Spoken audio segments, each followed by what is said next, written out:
presidente Jair Bolsonaro é escrivão licenciado da Polícia Federal para exercer o mandato de deputado federal. Os investigadores ouvidos aqui pelo Metrópolis apontam que em ambos os processos a conclusão dos relatórios com indicação de demissão de Eduardo é dada como certa.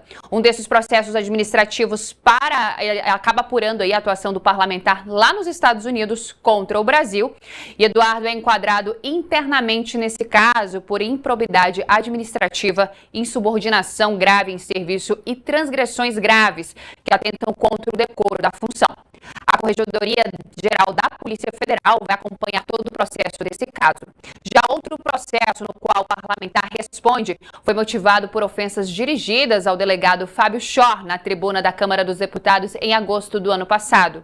O delegado, que é responsável pelo inquérito da tentativa de golpe, foi comparado pelo parlamentar a uma cachorrinha e uma prostituta. Um parecer inicial de novembro do ano passado indicou que o deputado cometeu o crime de injúria, conforme revelou o Metrópolis na coluna de Igor Gadelha.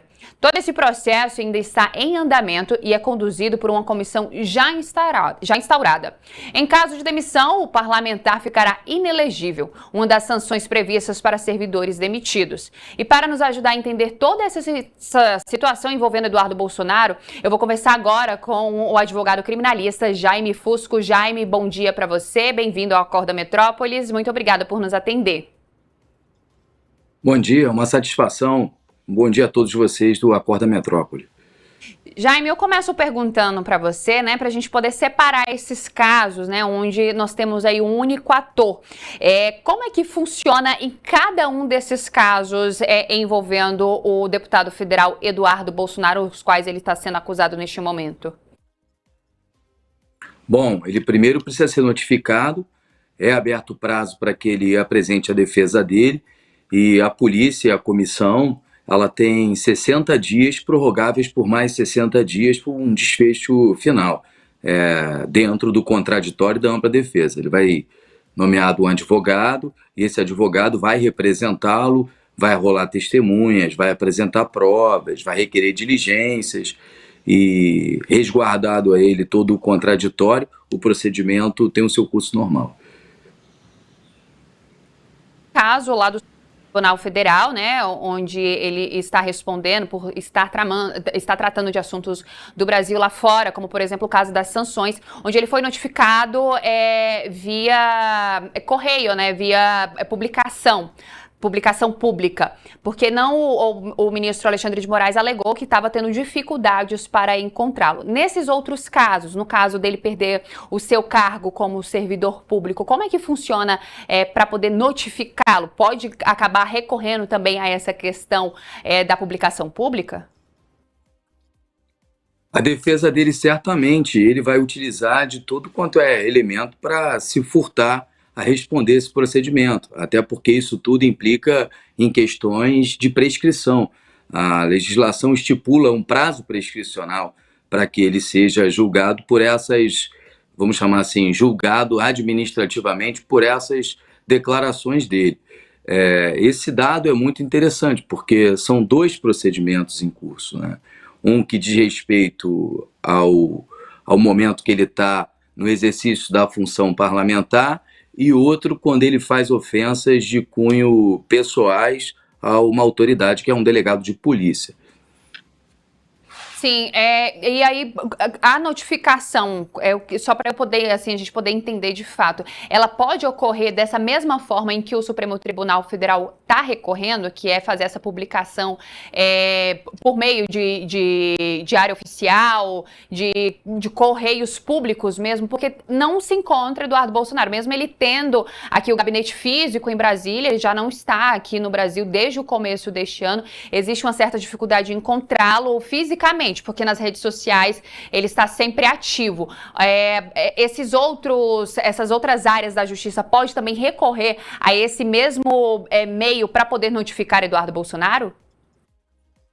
A legislação, quando ela permite a notificação, é para assegurar ao sujeito o conhecimento que algo ou alguma investigação está sendo produzida contra ele.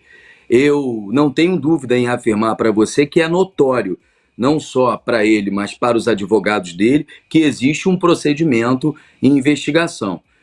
Eu presumo que ele, por ser deputado e ser uma figura pública, seja o maior interessado para que esses fatos caminhem e seja apurado.